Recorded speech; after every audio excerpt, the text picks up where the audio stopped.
নমস্কার বন্ধুরা, সকলে নিশ্চয়ই ভালো আছেন। একদম সহজ পদ্ধতিতে কম সময়ে চিকেন রান্না। তো আমি 500 গ্রাম চিকেন নিয়ে নিয়েছি। 500 গ্রাম চিকেনকে খুব ভালো করে লবণ মাখিয়ে ধুয়ে জল ঝরিয়ে রেখেছি। আর 3টে আমি গোটা আলুকে খোসা ছাড়িয়ে ডুমডুম করে কেটে রেখেছিলাম। 2টো বড় সাইজের পেঁয়াজ ভালো করে কুচিয়ে রেখেছি।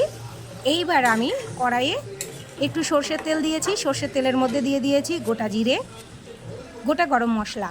ভালো করে সেটাকে ভেজে নিয়ে আমি পেঁয়াজ কুচিগুলোকে দিয়ে দিয়েছি এবং খুব ভালো করে একটু ভেজে নিয়েছি পেঁয়াজগুলোকে। তারপরে আমি দিয়ে দিয়েছি পেস্ট করে রাখা মশলা। মশলার মধ্যে ছিল 2টো বড় সাইজের রসুন,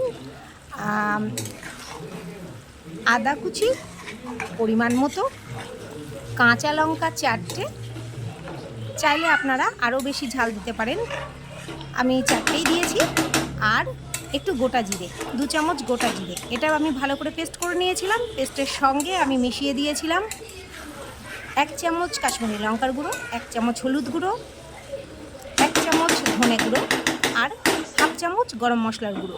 এগুলো দিয়ে আমি ভালো করে পেস্টটার সঙ্গে মিশিয়ে নিয়ে ভাজা পেঁয়াজের মধ্যে দিয়ে দিয়েছি এবং ভালো করে মশলাটাকে কষিয়ে নিয়েছি। যখন গন্ধটা একটু চলে গেছে আদা রসুনের, তখন আমি মাংসগুলোকে আর আলুগুলো, কেটে রাখা আলুগুলোকে আমি দিয়ে দিয়েছি। দিয়ে ভালো করে কষিয়ে নিয়েছি এবং কষানোর সময় আমি দিয়ে দিয়েছি স্বাদ অনুযায়ী লবণ আর দিয়ে দিয়েছি মিট মশলা।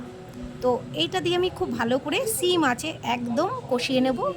আর অল্প পরিমাণে গরম জল দিয়ে আমি নামানোর সময় সামান্য একটু ঘি দিয়ে দিয়েছি আর একটু গরম মশলা দিয়ে দিয়েছি, দিয়ে নামিয়ে নিয়েছি। খুব সহজ পদ্ধতিতে এই রান্না করা যায়।